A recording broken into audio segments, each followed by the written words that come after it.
Hey everybody, it's Ryan Payton, Director of the Colorado Attorney Mentoring Program, here with our June newsletter. We're going to be talking about how to avoid toxic or dysfunctional professional relationships. And I wanted to focus on this topic this month as we're all sort of re-emerging after the pandemic and learning how to be in space and in relationship with one another again. I know for me, I've had a couple of, klutzy, clumsy social interactions because I forgot how to do it. And I wanted to talk about some of those old toxic relationships that you may have forgotten about while we've been on social hiatus for the year plus now, and help you think through how you can get out of some of these difficult dynamics if it's presenting itself in your life. And so to do that, I want to talk about the drama triangle. And this may be a concept that you're familiar with, something you've seen before. I know it's been around for a very long time, but it's this idea that in many relationships, personal, professional, whatever it may be, each one of us, when we're starting to get that drama, that toxicity, that dysfunction, when things are going south, it's usually because we have entered into the drama triangle. And so it really is a triangle. It has 3 points. And usually when I do this, I'll put road cones on the floor and actually map these out with folks. But think of the triangle with 3 points. And at each point is a specific character. And there are 3 characters in the drama triangle: the hero, the victim, and the villain or the persecutor. And I'm going to use the terms victim and villain or persecutor throughout our time today. But I want to make it clear that we're not talking about true victim oppressor relationships. We're not talking about true victims, true oppression that happens in our world. We're really talking about this in the context simply of dysfunctional relationships, toxic relationships. There are victims, true victims. There is true oppression in the world, and this is not the same thing. And so when you hear those terms, think of it only in terms of this triangle notion, not in the way that we as lawyers really do see a lot of victimization of others in the world. It's a different conversation, a different time. So with that in mind, back to the drama triangle, the victim is usually just sort of that person who gets paralyzed, that sky is falling mentality. Whenever something happens, they blame other people. They get into that high anxiety of, I'm going to get fired, or I'm going to get pulled over, or I'm going to get whatever's happening. They immediately assume that something very bad is going to happen, and they get stuck in that victim mentality. They can't help themselves. They can't do anything better. They are just stuck. So we have the victim at the top point, and then at the lower points we have the hero, and then we have the villain. The hero is that person who's going to step in and save the day, right? They're the ones who are dependable. You can always count on them. They've got the Superman uniform underneath their shirt. They're always there to pick up the pieces, to solve the problem, to remedy the situation. That's their role as the hero. And then, of course, on the other end, we have the villain. You can't have a victim without a villain. So the villain is the one who is always, blaming other people for mistakes. They'll usually say it's all your fault. If you would just do different, if you would do better. They're persecuting. They persecute others as part of their role in this drama triangle.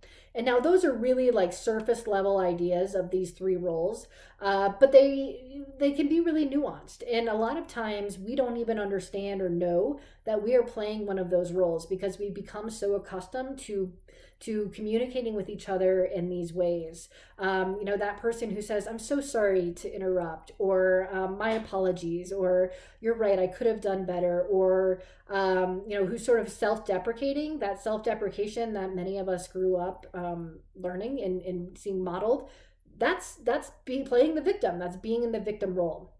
As lawyers, we're taught from the beginning of law school that we're there to solve people's problems, to take on their problems. So many of my colleagues will say so often that they take on their clients' problems. That's their job, is to essentially take that burden off of them.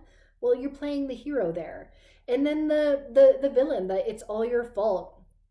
I can't believe you did this to me. Don't you care about me? If you cared about me, you do differently. That type of person is usually falls into that villain area. And so when we're in one of these roles, we're in the triangle with somebody else or with multiple somebody else's. You can't be in the triangle by yourself, although I think that's arguable. I think I've been in the triangle with myself now and again, but for the most part, you need at least one other person in the triangle with you to create these dynamics. And so that's what's happening when the drama triangle is in place. And what's so interesting about the triangle is that once you're in it, it's like the Hotel California, right? You can check out anytime, but you actually can't get out of it because you are so stuck in these roles. And not just one role. These roles kind of beget each other. And you actually get this circular dynamic that starts to happen within a true drama triangle. So for instance, what can happen is that victim who's feeling persecuted, well, they can strike back. They get mad. And so they start then attacking other people, whether it's the hero or the villain. They start attacking. And so once they go on the attack, guess what? They're not the victim anymore. Now they're the villain. The hero can get attacked for not doing enough. The victim can attack the hero for not doing enough for them. The villain can attack the hero for doing too much for the victim, in which case the hero then feels attacked and becomes the victim. And in becoming the victim, the hero may then go out and search for their own hero, which could be in another triangle, which creates this overlap of different triangles. And it just gets, worse and worse and round until we all go home and collapse into a bottle of wine. And that's usually what happens, is that when we're stuck in these drama triangles, it's so hard to get out, and it has such a negative impact on our well-being. We may have no idea we're stuck in these triangles, and yet we are suffering. So if you come home and you fall into a bottle of wine, or fall into just spacing out watching TV or whatever it may be, or you come home and you attack your spouse or your kids because they're making too much noise, or you're angry because of that dynamic that's been happening all day, eventually the triangle kind of spreads out. It's like a disease. It creates this notion where it's impacting other people outside of just yourself. And so it can be a really dangerous place to be for a lot of people. And like I said, half the time we don't even know that we're engaging or stuck in that triangle, because this is really, we're raised this way, where it's modeled to us. It feels like regular day-to-day life. It just is. It's kind of like this, it's just happening to me, and you don't even realize that it's happening. It's just become so ingrained in the way that we relate to people and communicate with people. I remember this when I was in practice, having this dynamic with my clients, where my clients would come to me, and I would be glad to take on that hero role for them, because that's what I went to school to do. My ego is tied up into it. If I can step in and solve your problem, client, then I'm the hero, and that feels really good to me. They were happy to stay in that victim role and let me pick their battles, fight their battles for them. But when it came time to pay the bill, they weren't so keen on wanting to pay the bill. So guess what? They got angry at me for having to pay the bill for the work that I did. And so we went from having this victim hero relationship to now they're the villain and I'm the victim, because they're persecuting me for the bill that they have to pay. And so they step into that villain role, and now I'm the victim. And then it just kind of goes round and round. Then they see me as the villain when I push back and say, well, you have to pay the bill, you must pay the rent, or I'm sending it to collections. Then now I'm the villain, they're the victim again. They go find their own hero, maybe another lawyer, to come after me. And so again, round and round and round it goes. And honestly, that's part of why I left traditional practices. I just could not deal with not only being in the triangle with my clients, but with opposing counsel, with judges, with colleagues. It was happening all of the time, just by virtue of the adversary nature of our profession, and the roles that are defined for all of us in our profession. We're taught opposing counsel is our adversary, right? So they must be the villain. And our clients need us. They've been harmed, so they must be the victim. We're the lawyers with the knowledge and the know-how. We must be the heroes. And so, but I think by virtue of being in this profession, we have entered the triangle, whether we wanted to or not. And so I really want to help you all think about, how do you get out of that triangle. The other reason it's important is because when we're in the triangle, we actually start to require things from other people. So if you are dead set on being in that hero role, it feels altruistic, that's where you want to be. Well, guess what? As a hero, what do you need? You need a victim. You can't be a hero unless you have a victim. So when I talk to people who say, gosh, I just feel like everybody wants something from me. They need something from me. It's like I'm being pecked to death by a chicken, by all these people who need and want things from me. One of my first questions to them is, well, are you in the triangle? And are you in that hero space? Because if you are, you're requiring people to need things from you. Similarly, if you are in that victim role, what does a victim need? Well, a victim needs a persecutor. It also needs a hero, but for the most part, it needs a persecutor. And so if you are the type of person who tends to be in that victim role a lot of the time, you're actually requiring people around you to be the villain, to be the persecutor. And so even if, they may not seem to be, they seem like a regular person, in the dynamic that you're creating by standing in that victim role, you're actually requiring people to be that villain for you. And that feels really, really bad. And if you're in that villain role, if you're one of those people who tends to blame others, it's all your fault, do better, be better kind of a person, well, what are you requiring? You're requiring a victim. So you need people around you who aren't doing well, aren't doing better, who are suffering, who are having a hard time, because they need you to be the persecutor in that area. And so if you feel like you're getting a lot of interactions with people that seem to keep you in these roles, it's probably because that's what you're requiring by staying in that role, whether consciously or not consciously. And so to get out of this triangle, you actually have to become more conscious of how this is showing up in your life, in the role that you're playing in it. And so step one is taking 100% responsibility for your role in the triangle. Now, like I said, we're not usually in the triangle by ourselves, so there's at least one other person. So we have to take 100% responsibility for our 50% of the relationship. So what does that mean? It means that you have to show up and say, I get it. I'm a part of this dynamic. This does not feel good. The relationship that we have, the communication that we're having does not feel good.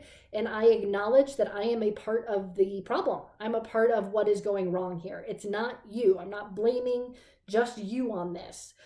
This is about both of us. And so showing up first and just taking responsibility for your role in the triangle, whether it's the altruistic hero or whether it's something else, you still have a role to play. In fact, that hero is actually the one who tends to keep these triangles stuck the longest. And I say that because I know we're all lawyers and we want to help people. That's why we're here. And so we think, well, what's so bad about being the hero in this role? Well, what happens is the hero creates a dynamic of disempowerment. It creates a dynamic of dependency.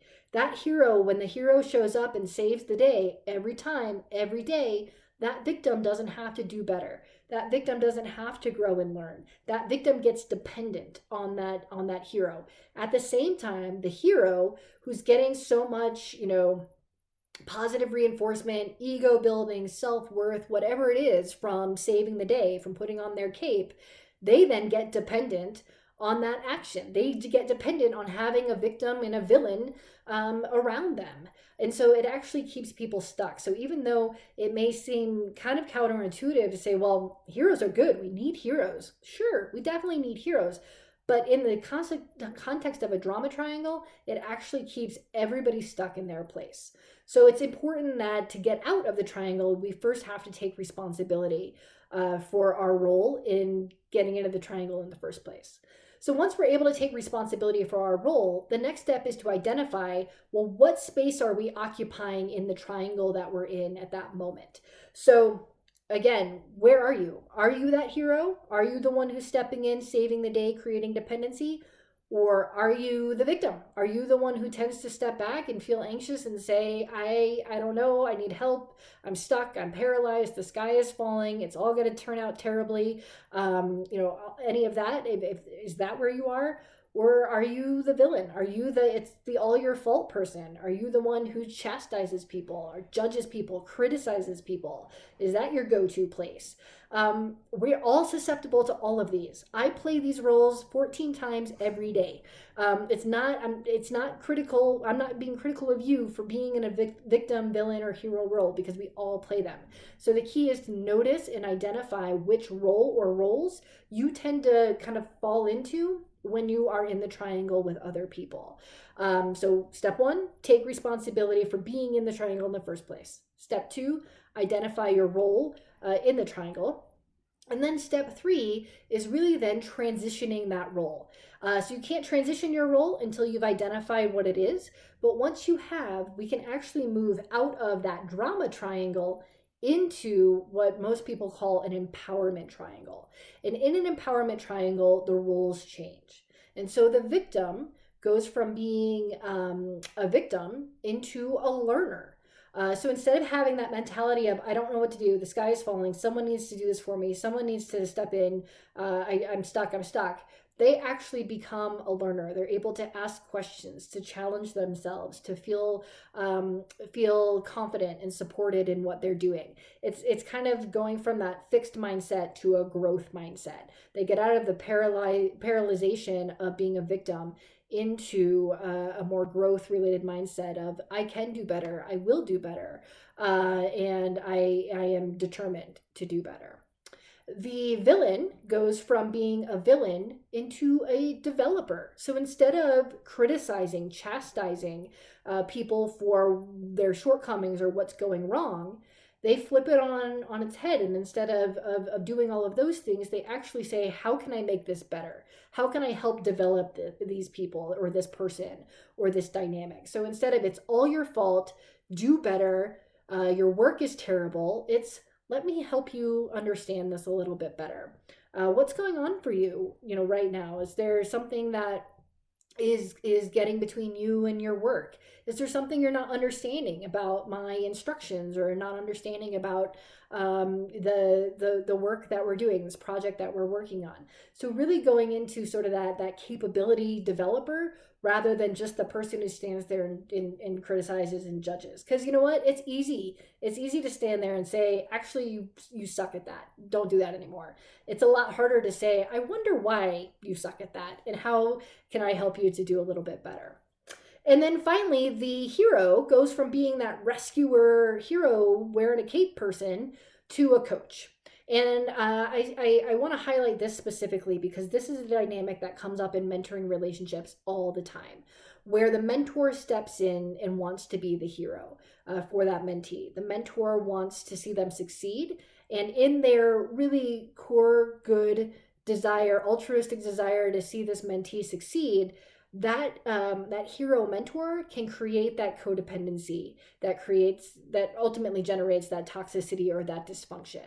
And so we want to go from that hero of, oh, I'll take care of it for you, to, let me support you as you have that conversation, or let me be your backup as you go and do that project, instead of let me do it for you.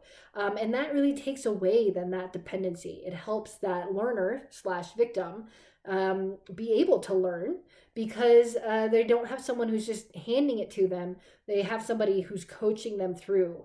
And then on the other side, they have that developer who's giving them, asking the right questions, giving them the skills they need to do better. So the victim does better. The victim / learner learns and does better.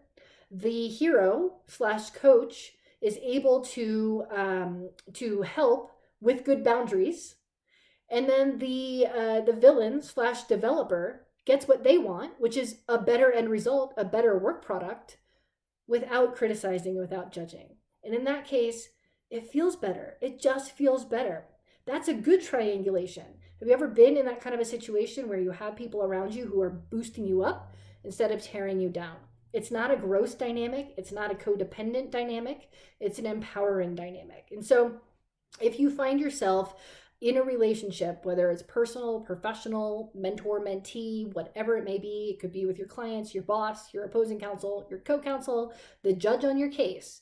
If you are feeling like you are trapped in this drama triangle, and you are either in one of these roles, or you're rotating around the triangle 14 times a day in each one of these roles, and it's not feeling good to you, think about how you can transition out. Take responsibility, identify your role in the drama triangle, and transition in that role either into a learner, a coach, or a developer. So I hope that's helpful. Thanks for hanging in there with me today. It's always a pleasure to see all of you, and we'll see you next month for our next video newsletter. And we hope you have a great summer. Be careful out there as you're getting back into relationships. It's going to be clunky, but we're going to get there together. All right, everybody, take care.